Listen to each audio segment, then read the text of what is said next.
आज हम पढ़ने वाले हैं NCERT geography classic chapter number 8 Bharat, जलवायु, वनस्पति तथा वन्य प्राणी। तो आइए शुरू करते हैं। आप मौसम के बारे में प्रतिदिन समाचार पत्रों में पढ़ते हैं तथा टेलीविज़न पर देखते हैं अथवा दूसरों को इस संबंध में बातें करते हुए सुनते भी हैं। आप जानते हैं कि मौसम वायुमंडल में दिन प्रतिदिन होने वाला परिवर्तन है। इसमें तापमान, वर्षा तथा सूर्य का विकिरण इत्यादि शामिल है। उदाहरण के लिए मौसम कभी गर्म या कभी ठंडा होता है।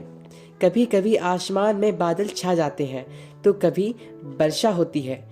आपने ध्यान दिया होगा कि जब बहुत दिनों तक मौसम गर्म रहता है तब आपको ऊनी वस्त्रों की आवश्यकता नहीं पड़ती है।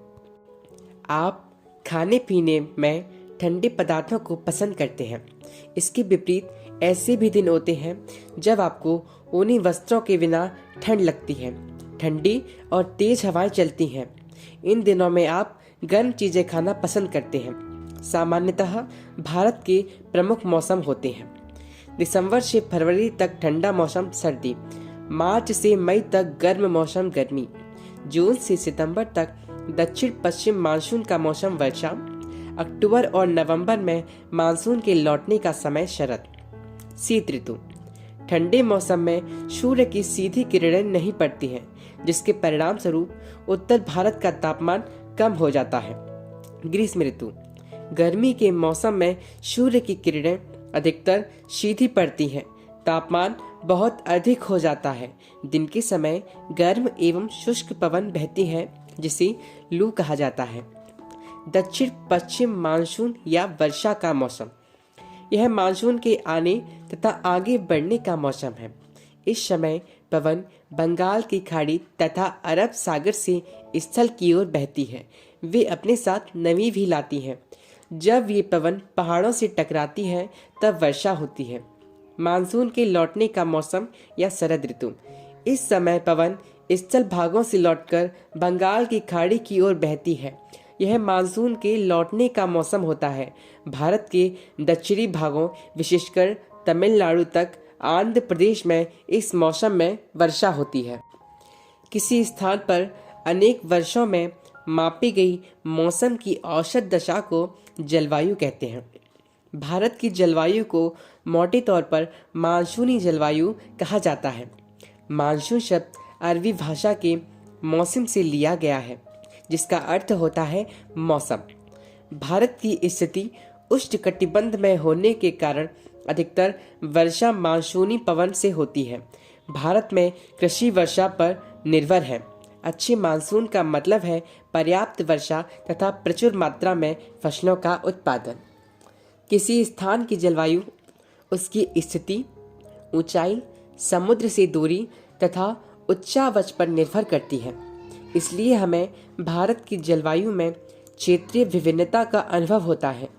राजस्थान के मरुस्थल में स्थित जैसलमेर तथा बीकानेर बहुत गर्म स्थान है, जबकि जम्मू तथा कश्मीर के द्रास एवं कारगिल में बर्फीली ठंड पड़ती है।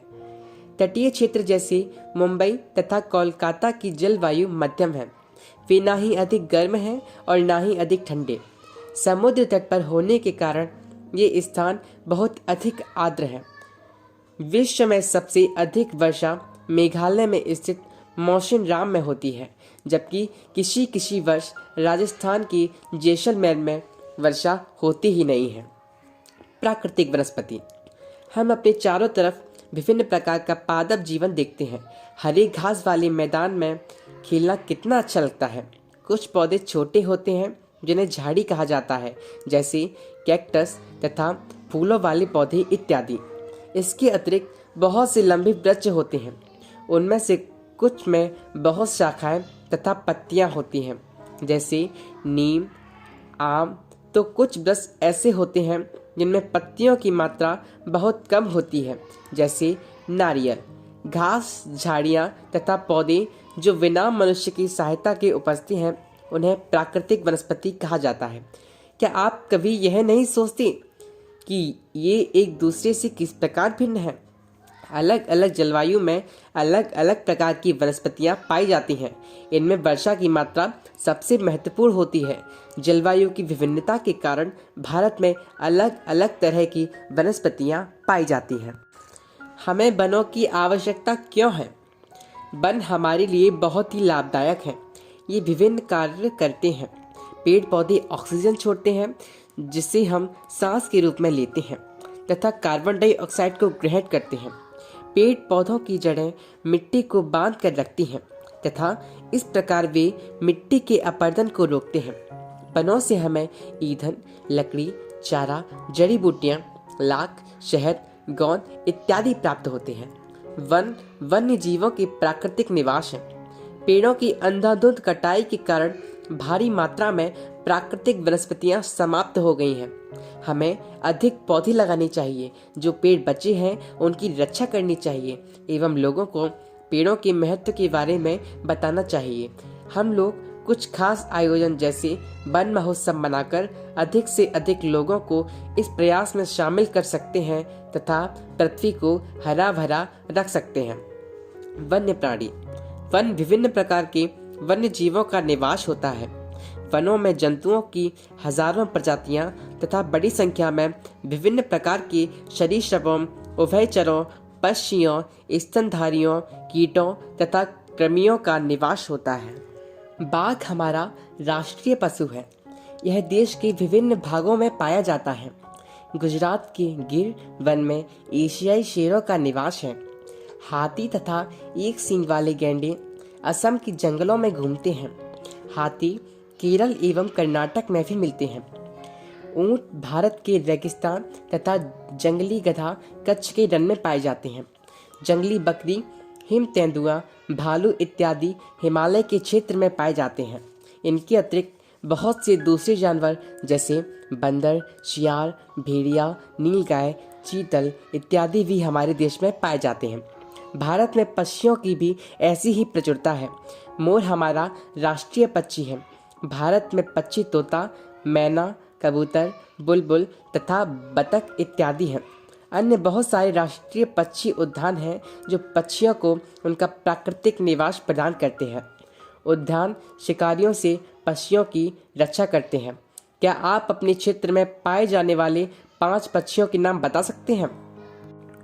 भारत में सांपों की सैकड़ों प्रजातियां पाई जाती हैं।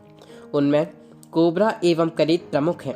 वनों के काटने तथा जानवरों के शिकार के कारण भारत में पाए जाने वाले वन्य जीवों की प्रजातियां तेजी से घट रही हैं। बहुत सी प्रजातियां तो समाप्त भी हो चुकी हैं। उनको बचाने के लिए बहुत सी नेशनल पार्क, पशु विहार तथा जीव मंडल आरक्षित क्षेत्र स्थापित किए गए हैं। सरकार ने हाथियों तथा बाघों को बचाने के लिए बाघ परियोजना एवं हस्ती परियोजना जैसी परियोजनाओं को शुरू कर दिया है। क्या आप भारत के कुछ पशु विहारों के नाम तथा मानचित्र पर उनकी स्थिति बता सकते हैं? आप वन्य जीवों के संरक्षण में भी अपना हाथ बटा सकते हैं। आप जानवरों के शरीर के विभिन्न अंगों जैसे हड्डी, सींग तथा पंख से बने पदार्थों को खरीदने से इनकार कर सकते हैं। प्रत्येक वर्ष हम लोग अक्टूबर के पहले सप्ताह को वन्य जीव सप्ताह के रूप में मनाते हैं ताकि वन्य जीवों के निवास को संरक्षित रखने के लिए जागरूकता लाई जा सके। प्रवासी पक्षी। कुछ पक्षी पिंटेल, बतख, कर्लियो, फ्लेमिंगो, ऑस्प्रे, लिटिल ईस्टर्न प्रत्येक वर्ष सर्दी के मौसम में हमारे देश आते हैं।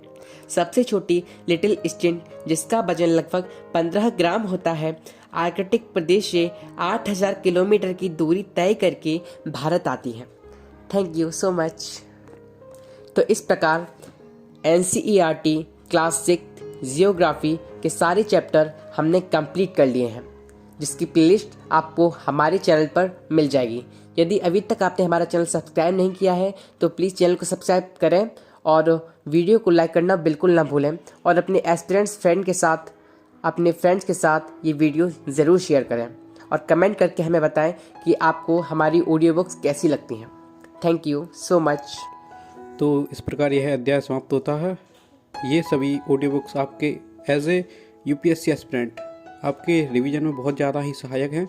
मैं आपको पर्सनली सजेस्ट करूँगा कि आप कम से कम एक बार इन बुक्स को हफ्ते में ज़रूर पूरा करें, जो कि आपके लिए बहुत ही लाभदायक सिद्ध होगा। धन्यवाद।